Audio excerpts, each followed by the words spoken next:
Yang terhormat Bapak Kepala Sekolah SMA 1 Cibeber, yang saya hormati Bapak Ibu Guru SMA 1 Cibeber, yang saya hormati peserta webinar di tempatnya masing-masing, dan tidak lupa kepada staf TU yang saya banggakan. Bismillahirrahmanirrahim. Alhamdulillahirrahmanirrahim. Wa bihi nasta'in wa ala umuri dunya wa din wa ala alihi wa sahbihi ajmain, amma ba'du. Pertama-tama marilah kita panjatkan puji dan puji syukur kehadirat Allah Subhanahu wa taala, karena atas berkat, rahmat dan hidayahnya kita bisa berkumpul di ruangan 12 IPS 3 untuk melaksanakan kombel. Untuk kombel kita yaitu kombel sahabat Semansa. Salawat serta salam marilah kita limpahkan kepada junjungan kita, yakni Nabi besar Muhammad SAW, dan tidak lupa kepada keluarganya, sahabatnya, dan kepada kita umatnya hingga akhir zaman. Pada kesempatan kali ini saya ceritanya sebagai pemateri. Namun di sini berdirinya saya di sini bukan berniat untuk menggurui Bapak dan Ibu. Saya yakin yang namanya guru itu sudah punya bekal dari awal. Kita di sini hanya sharing, saling mengingatkan saja gitu ya. Karena yang namanya manusia itu tidak akan luput dari rasa salah, mungkin lupa gitu ya. Sehingga di sini kita saling mengingatkan. Dulu kita ketika berkuliah pasti banyak materi-materi teori bagaimana menyikapi anak gitu ya.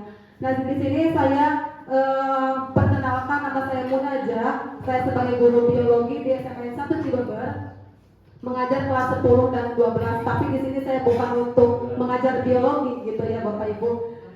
Di sini saya akan memaparkan sedikit tentang pembelajaran budaya positif. Nah, di sini juga saya sebetulnya harus ada aksi nyata gitu untuk tentang budaya positif ini. Tadi Bu Ira pantun, saya juga tidak mau kalah Bu Ira yang cantik ya. Singgah sebentar di rumah Basir, meminta tomat dan pepaya. Untuk Anda yang telah hadir, salam hormat dari saya.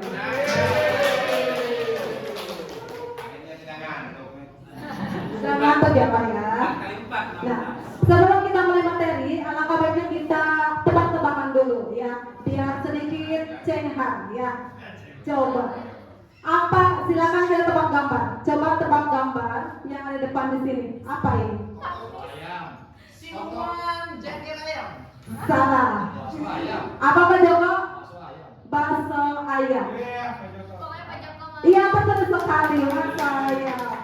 Pada saat ini masih ini ya, masih tertekan kenapa masih jadi bakso? Ini biksu Pak. Iya. Iya, jadi Bingung ya. oh iya, nggak apa-apa. Yang penting bakso aja, kalau sampai harus siap saja.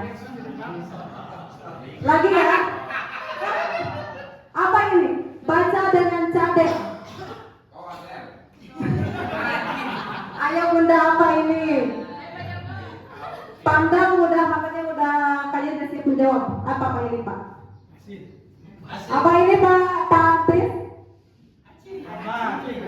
Baca dengan cadel. Apa ini? Apaan mas itu mas? Ini apa? Itu darah bukan? Darah warna apa? Merah acing. Bukan. Ayo. Bukan. Bukan. Ayo Pak Joko, Raja tebak-tebakan. Peserta webinar ada yang menjawab tidak? Parut sebagai admin. Ini di peserta webinar ada yang menjawab tidak? Di kolom komentar. Coba apa ini? Bukan. Bahasa yang lain. Bu Arifah hadir katanya menyimak aja. Oke, nggak apa-apa. Apa sudah nyerah? Pariduan apa ini pariduan? Enggak tahu. Atau sudah nyerah taluk?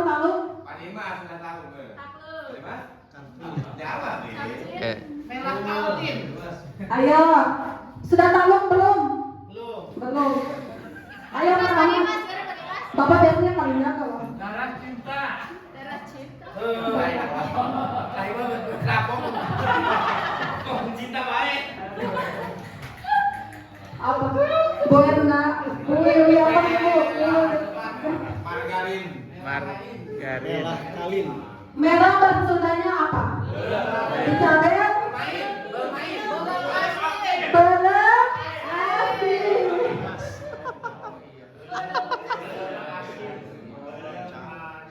Selanjutnya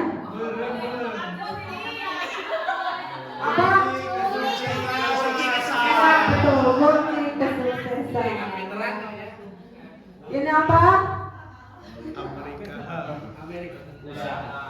Usaha, betul. Ini apa?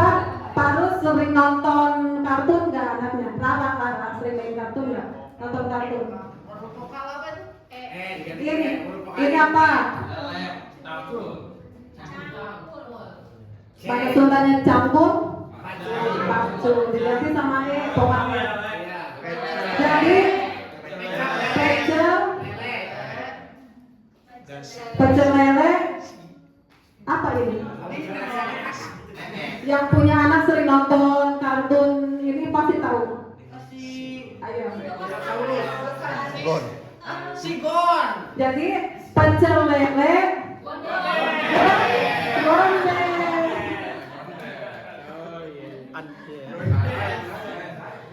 Benar kan? Yang ini terakhir apa ini? Budaya positif ya. Betul sekali, ini budaya positif. Jadi hari ini kita akan memaparkan atau mendiskusikan tentang budaya positif gitu ya. Nah, ini di filosofi KHD atau Kiaja Dewantara sesuai dengan filosofi Kiaja Dewantara mengumpamakan sekolah sebagai sebuah ladang tempat persemaian bibit-bibit. Agar bibit dapat berkembang secara maksimal, maka petani dapat memperbaiki kondisi tanah, memelihara bibit tanaman, memberi pupuk dan air, membasmi ulat, jamur yang mengganggu bibit tanaman dan sebagainya. Artinya, di sini di lingkungan sekolah ini kan ada sekolahnya, ada gurunya, dan ada siswanya. Berarti yang sebagai ladangnya siapa? Yang sebagai ladang siapa? Sekolah. Yang sebagai petaninya siapa? Guru. Yang sebagai bibitnya siswa. Artinya di sini itu ketika ada sebuah ladang itu harus ada petaninya dan petani itu menyiapkan bibit, dan kalau bibitnya walaupun misalnya bibitnya sangat unggul, kalau petaninya tidak merawatnya, petaninya tidak menyiramnya, maka si bibit tersebut tidak akan tumbuh dengan baik. Seperti itu untuk filosofi Ki Hajar Dewantara ya. Jadi tugas kita di sini sebagai guru, bagaimana caranya agar peserta didik kita, murid kita Bisa bercocok tanam. bisa bercocok tanam ya, dan menghasilkan tanaman yang jadi di sini kita sebagai guru harus bisa mengarahkan siswa ya sebagai tanaman tersebut untuk mengarahkan siswa agar memiliki akhlak yang baik seperti itu. Nah sehingga ini apa itu budaya positif? Yang tahu apa itu budaya positif? Kebiasaan yang baik menurut Bu Etna. Ada lagi? Kebiasaan yang baik ya. Kemudian apakah sekolah kita sudah tercipta budaya positif? Sudah ya, sekolah kita sudah tercipta budaya positif. Misalnya kayak melakukan 5S itu, terus melaksanakan sholat duha berjamaah, sholat Jumat di sekolah. Terus apa lagi ya? Kegiatan bersih-bersih gitu ya, itu merupakan budaya positif. Jadi budaya positif ini merupakan perwujudan dari nilai-nilai kebajikan atau keyakinan universal yang diterapkan di sekolah. Nah, di sini saya akan memaparkan tentang disiplin positif dan nilai-nilai kebajikan universal, teori motivasi, hukuman dan penghargaan restitusi, keyakinan keras, kebutuhan dasar manusia, dan dunia berkualitas, restitusi 5 posisi kontrol, serta restitusi untuk segitiga restitusi. Nah, tadi kita bahas budaya positif ya. Jadi budaya positif itu bagaimana caranya kita mewujudkan lingkungan yang positif. Sehingga sebagai guru, sebagai pewujudannya biasanya memperlakukan siswanya itu misalnya ketika salah dihukum, ketika misalnya dia memiliki nilai yang tinggi diberikan penghargaan gitu ya. Nah di sini kita akan membahas apakah hal itu betul atau tidak gitu. Ini untuk konsep inti budaya positif tadi sudah dipaparkan. Nah pembelajaran dengan paradigma baru.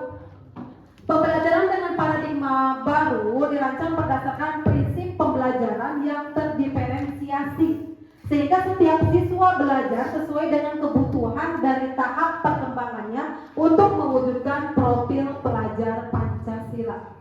Jadi yang digembor-gemborkan oleh pemerintah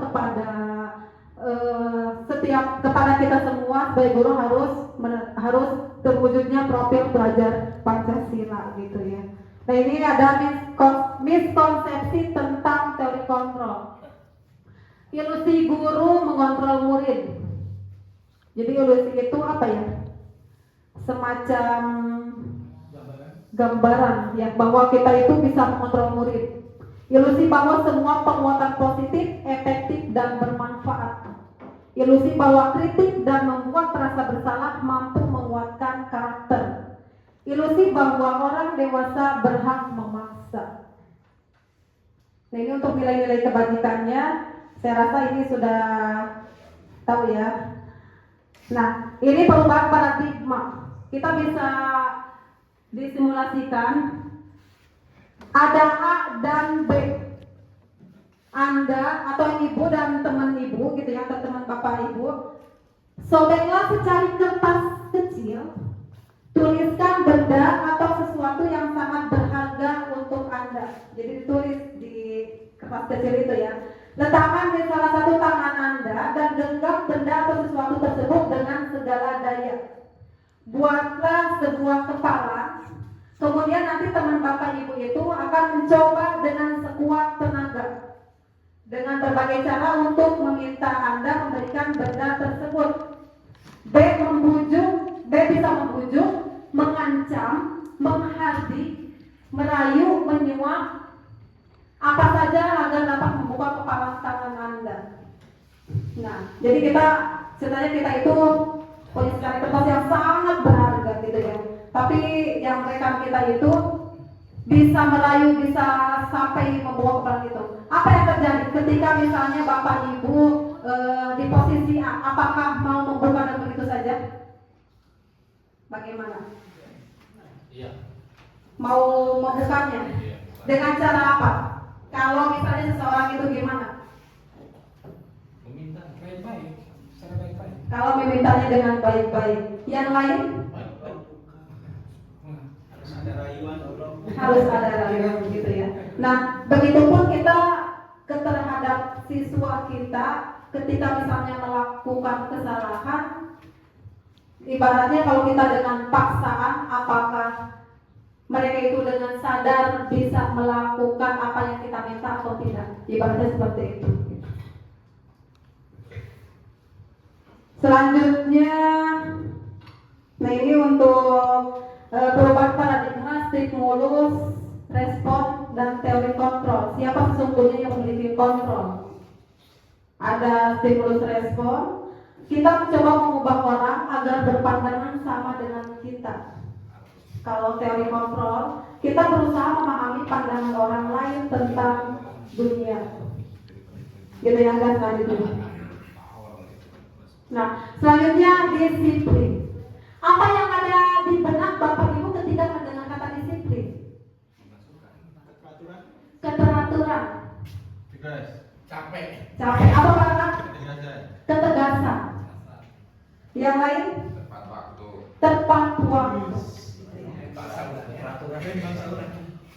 Jadi makna disiplin ini berasal dari bahasa Latin disciplina, yang artinya belajar. Makna asal dari kata ini berkonotasi dengan disiplin diri dan murid-murid Socrates dan Plato. Disiplin diri membuat orang menggali potensinya menuju sebuah tujuan apa yang dia hargai. Namun dalam budaya kita, makna kata disiplin telah berubah menjadi sesuatu yang dilakukan seseorang pada orang lain untuk mendapatkan kepatuhan.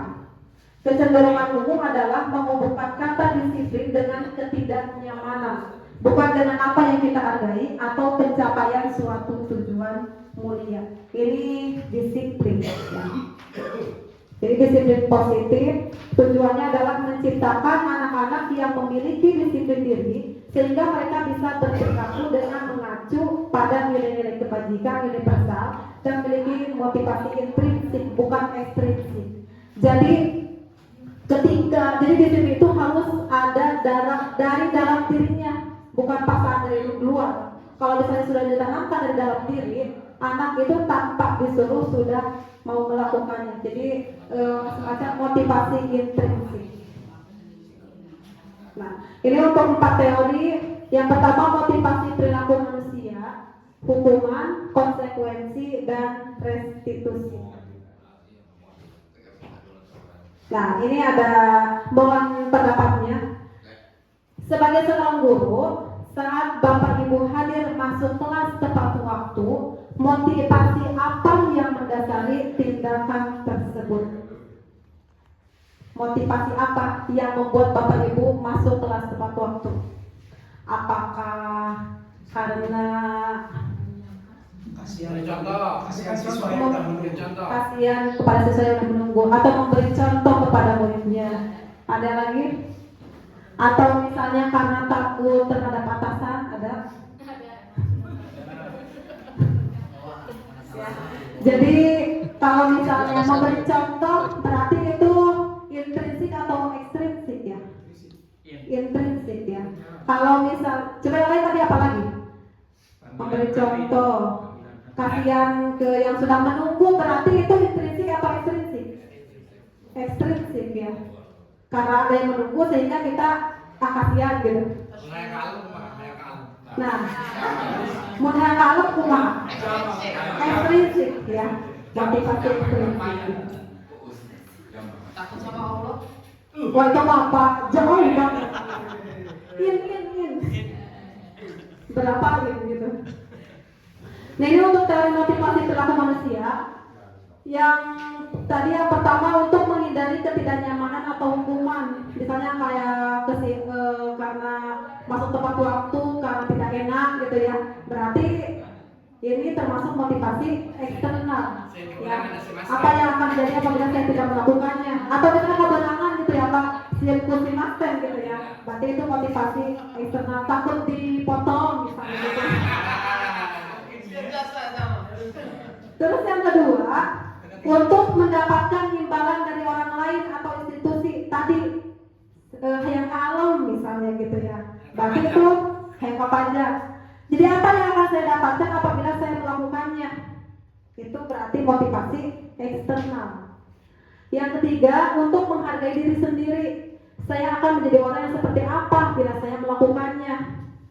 Gitu. Berarti itu motivasi internal, tujuan disiplin positif gitu ya.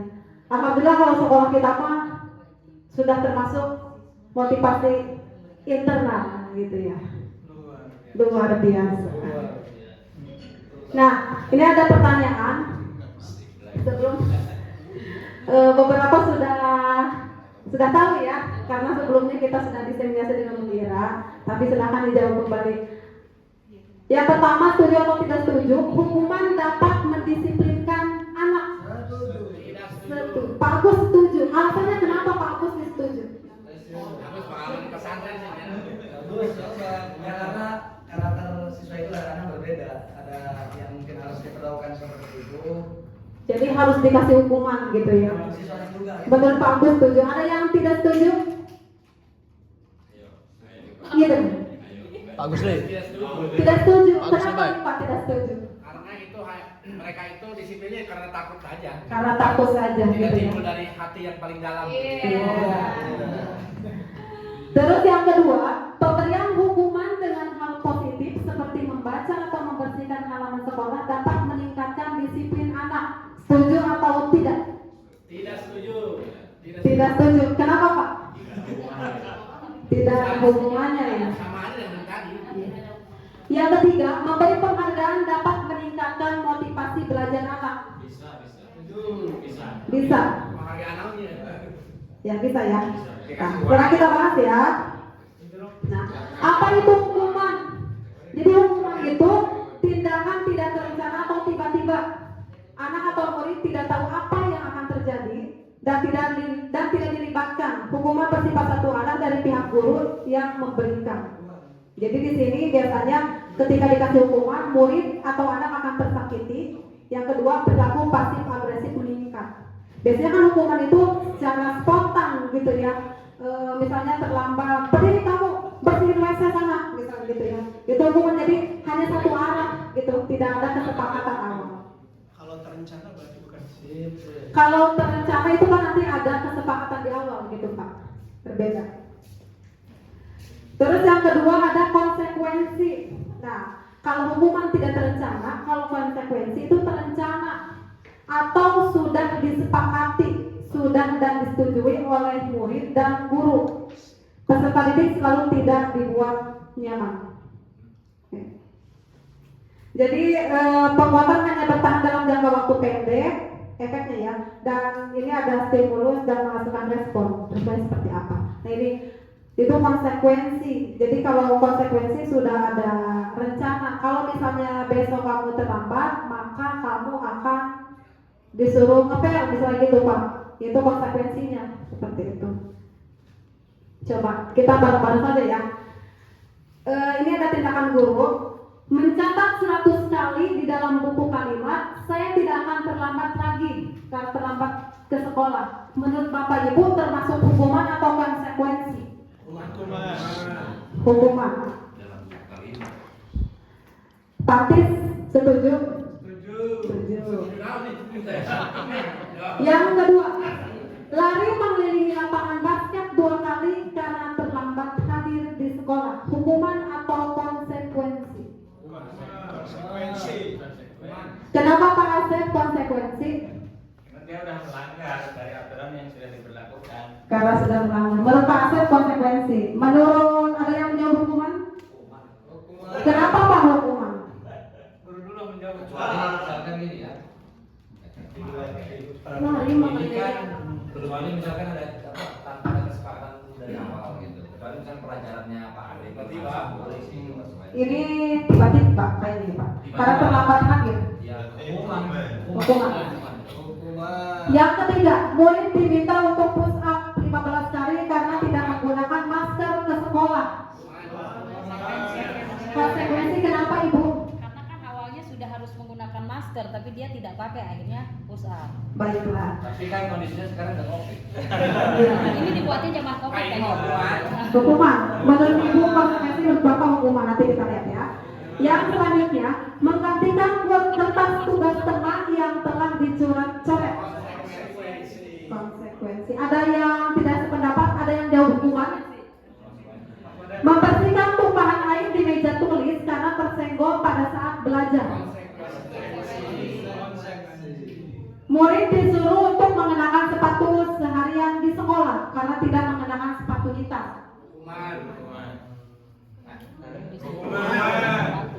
Hukuman apa konsekuensi? Hukuman. Yang terakhir, lari mengelilingi lapangan basket 2 kali karena terlambat 10 menit untuk pelajaran PJOK.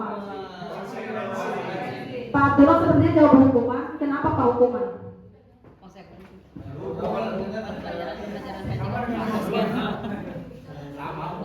Kita lihat ya.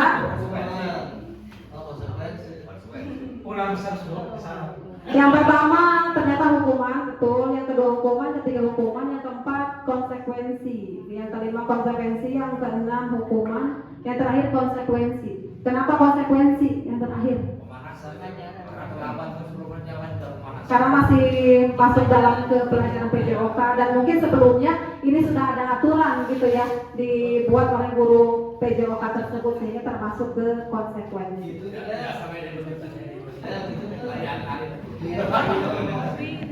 Nah, apa sih perbedaan hukuman dan konsekuensi? Nah, kalau hukuman sesuatu yang menyakitkan harus terjadi, tapi kalau konsekuensi sesuatu harus terjadi karena dia sudah tahu kenapa saya melakukan ini, berarti saya harus menanggung resikonya gitu. Terus yang kedua, membuat anak sakit, bisa dendam gitu ya, awas kalau gus lulus kumaha gitu ya. Nah, kalau konsekuensi membuat anak merasa tidak nyaman dalam jangka waktu pendek, hanya saat itu saja, karena dia salah gitu. Yang ketiga, anak membenci kedisiplinan. Kalau konsekuensi, anak menghargai disiplin. Yang selanjutnya, kalau hukuman ini bersifat paksaan, kalau konsekuensi stimulus dan ada tanggapan. Yang selanjutnya, mendorong anak menyakiti diri sendiri. Kalau konsekuensi, mendorong anak agar mudah menyesuaikan diri. Yang hukuman, konsep diri yang buruk, konsekuensi konsep diri yang baik.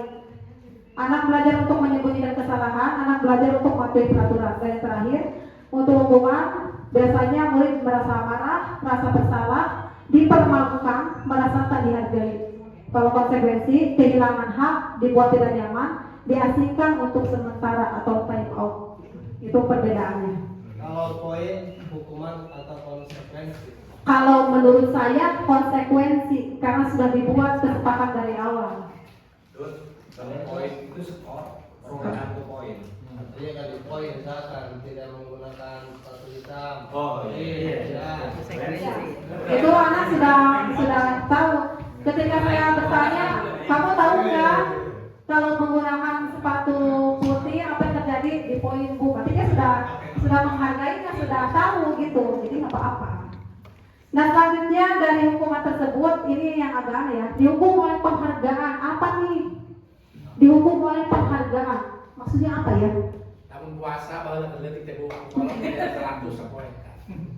Jadi ada hadiahnya gitu ya Pak. Nah, maksudnya dihukum di sini, jadi bahwa penghargaan berlaku sama dengan hukuman dalam tanda kutip ya. Dalam arti meminta atau membujuk seseorang melakukan sesuatu untuk memenuhi suatu tujuan tertentu dari orang yang meminta atau membujuk, dorongannya,